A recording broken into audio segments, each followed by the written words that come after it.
Hey, everybody, welcome back to Blue and Blur. My name is Mark, and this is RJ. RJ, where'd you go? I'm coming. Oh, there you are. Come on into the shot. Don't be afraid. I got to wear this stupid uniform. Don't be ashamed. Oh, look how good that looks on you. What a weekend. I tell you, terrible weekend for me. Got a cold. Leafs lost to Montreal. I have to wear this sweater. He gave it to me. You could have put it in the laundry first. What you do? Run in a marathon with this? Took it straight out of the hockey bag. Stop. Right out of the Makes hockey it even bag. worse. It stinks to high heaven. And it's heavy on my shoulders. At least you got a good player. You got number 22 on there. I look. We just started this and we're rookies at broadcasting, and I sometimes I look at the videos like I've been a hostage, and now it looks complete now. I'm supposed to read this. Mark, it looks like Mark took me hostage. Now it's the complete look.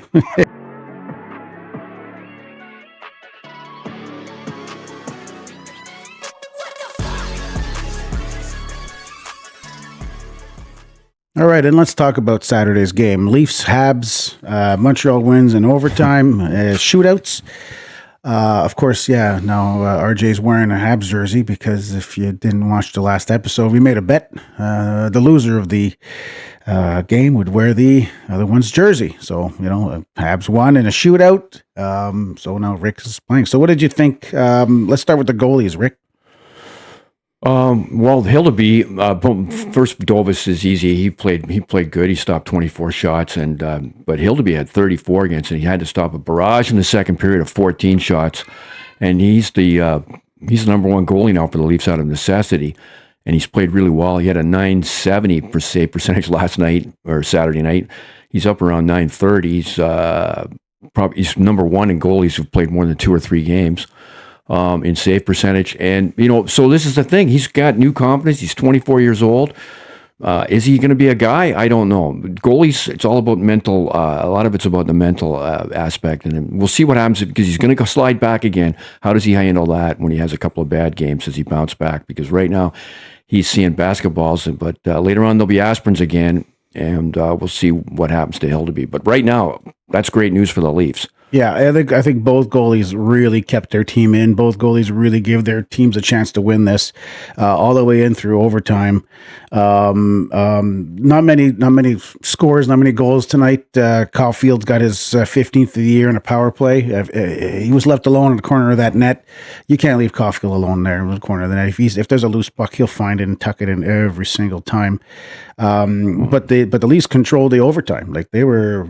Skip. Don't get to the overtime yet. What about one of the prettiest goals this year? Shorthanded. Right. Nick Roy sent a beautiful lead pass up to Lawton for a breakaway. Yeah. And old school, he just came in and slapped it right over. Old school slap shot, yeah, absolutely. And that's his third goal in the last 4 games, and he's starting to look like what the Leafs wanted from that first-round draft pick. Yeah, great guy apparently in the room. I know in Philadelphia when he was there, he was the best player there, or the team favorite. They actually staged the Last Supper. 12 guys got together and did this picture on Instagram. 11 of his teammates with him as Jesus. That just tells you the kind of appreciation that his Flyers had. And apparently now the Leafs, everyone on that team's really happy about Scott Lawton finally finding his way into the lineup. That was his third of the year. I love those old school slappers. It just takes me back to my childhood watching 70s hockey where they're just going in on the breakaway and don't even bother trying to deke the goal. Rick Vive type goal. Just a huge slap shot, and Guy Lafleur used to do that. Yeah, absolutely. Yeah, but like I said, the OT was almost all Leafs. Great chances on both sides. But I mean, I think what 3 minutes of that 5 minutes was Leaf possession time. I mean, it was just, or it felt that way anyway. Yeah. But then it went into the shootout. And then Tessier with that nasty goal, that little flip between the legs. Apparently, he's done it before. There's some footage out there with him before. It's a signature move. You were wondering why they put him in the shootout the other day. Exactly, and I was thinking about the same thing. It's like when they put Tessier in the second one, I'm like, why? What the hell are they doing putting Tessier in there? Why is he throwing Demi off for Caulfield? Yeah. Been probably doing tricks in practice. Oh yeah, so they got the intel on that. The other thing about that game that was a disaster for Leafs and has been ongoing forever. It's the power play. 0 for 3 that night. I think 1 for 11, and this is over the streak of the last 4 or 5 games where they've been getting wins in this game a point. The power play is just not working. I don't know. We're going to do another. I'm going to do another video on that when we're going to lay some blame on Austin Matthews. Yeah, but that'll be another video. It's another point. But the Leaf power play has this whole era has been a problem. I mean, it's good at times and one of the best in the league, but when it's counted on. Anyway, we'll get into that another time. Yeah, I think I've got a whole story on that. So I think Matthews is far away from his career year that he had just the other year with what he had. He's only scored one power play goal this year, and 70 goals a couple of years ago. 70 was it 67 or 60? Yeah, he was close to 70, but he's nowhere near that this year. I don't think he's going to get any. Well, that was 2 years ago, and he got hurt last year, and some people were saying he's still hurt. Yeah. And maybe he should go back to Germany again to see that doctor. I don't know. I don't know what they're going to do. He's not the old. His takeaway before he was always leading the league in takeaways. He's way down on that. He's doing really well on faceoffs. Leafs are actually one of the surprisingly so low in the standings. They're 1 or 2 in faceoffs. 1. Wow. So that's a weird stat that they can't turn into wins. But anyway, they're doing really well right now. They've got points in the last 4 or 5 games. So and Hildeby's giving them all-star goaltending. Yeah. So. Well, faceoffs, I got at least 57.1% on faceoffs. Generally, like the whole team, not just one player. If you look, they're like number 1 or 2 in the league. Yeah, were. The last time I looked, it was the other day. Yeah. So anyway, this week we got coming up. Are you finished with the St. Louis loss? It seems like you like to talk about the win, but you didn't glossing over the loss. Yeah, we haven't gone over the loss yet. So St. Louis. So Montreal played again back to back against St. Louis on Sunday night. Can I put a St. Louis blue uniform on now? Yeah, exactly. Listen, Caulfield got a 10-point game streak, and it's just like again for me. I think the goaltending was amazing. I think Dobish, even though he let in 4 out of 18 shots. They were all. I mean, these are all quality goals. Or 5. Yeah, 4 out of 18 shots. But I mean, none of these were fluke goals. These were all amazing goals. Luke Shen got 2 in that game. So I mean, Braden Shen. Yeah, Luke Shen scores 2 goals a year. Yeah, yeah. Big goals by Hudson, I mean, it's. To me, I'm not disappointed with that game. We lost that game, but I think we played amazing. I think both goalies were really good, and they kept their teams in the chance to win. Great goal, like I said, great goaltending. Montreal, the thing that surprised me, this I want to talk about.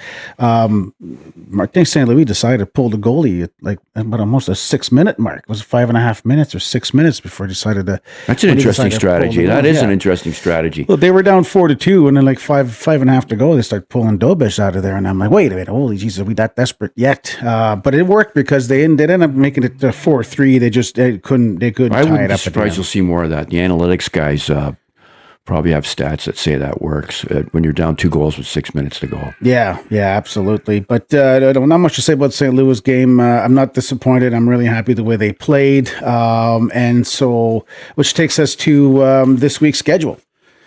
Tonight, the Leafs are in action. Well, the Leafs are playing an angry Tampa Bay Lightning team. The Lightning hasn't struck for a while. They've lost 3 in a row. So they're not going to be very happy coming in here, and hopefully for Montreal, they'll have an even unhappier Tampa Bay team because they play them the next night. Right. So Montreal's playing them on Tuesday, and I'm hoping they're tired at this point. I'm hoping the Lightning. I hope they're 0-4, but that's going to be a tough one. Tampa's, despite losing 3 games in a row, they're still in 5th place in the conference. So and they've got some good efforts coming from some guys. So Brandon Hagel's been on fire. So here's a question for you, Rick. Between the Leafs tonight and Habs tomorrow, where are you dressing Vasilevsky?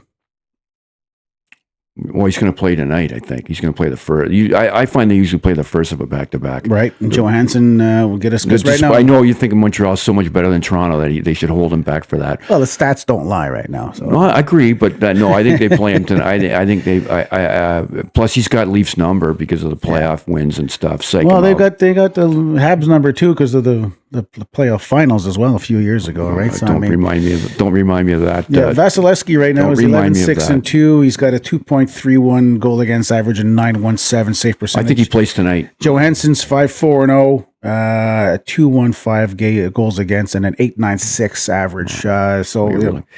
You've really been working your iPad today. Yeah. Well, I was working last night in bed, but I mean, so like I was thinking, but personally, I would have played Vasilevsky against Montreal. We'll see.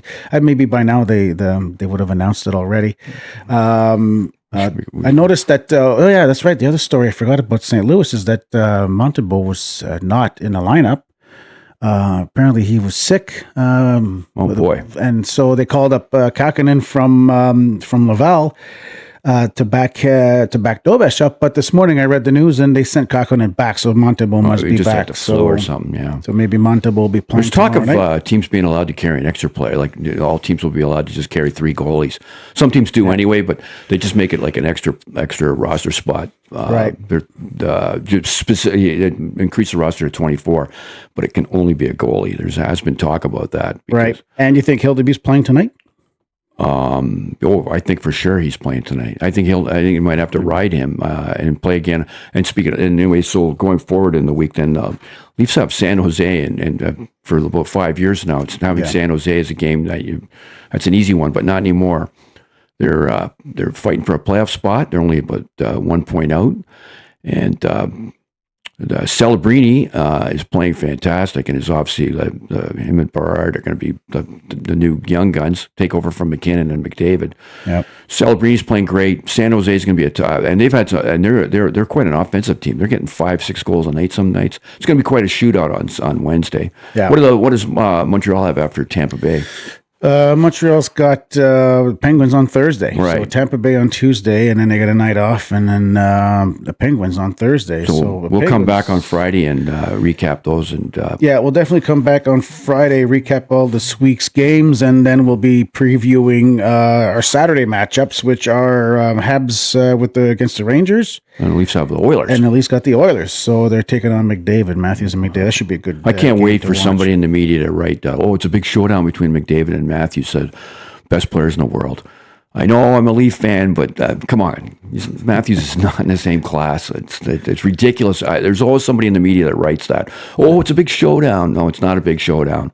Well, the guy skates rings around Matthews. Yeah, well, 2 years ago I disagree because Matthews was on fire. I'm going to do a video on Matthews. I know I'm a Leaf fan, but I've got a whole breakdown. He's a great player, but he's not the greatest. I'm gonna break it down for you. Right. Okay. So, anyways, watch for this video. Like and subscribe in this video. Tell us what you think in the comments below, and keep an eye out for Thursday, where we're going to be recording another episode previewing the weekend. I'm Mark, and this is RJ. Yep. And signing off. Have a good day.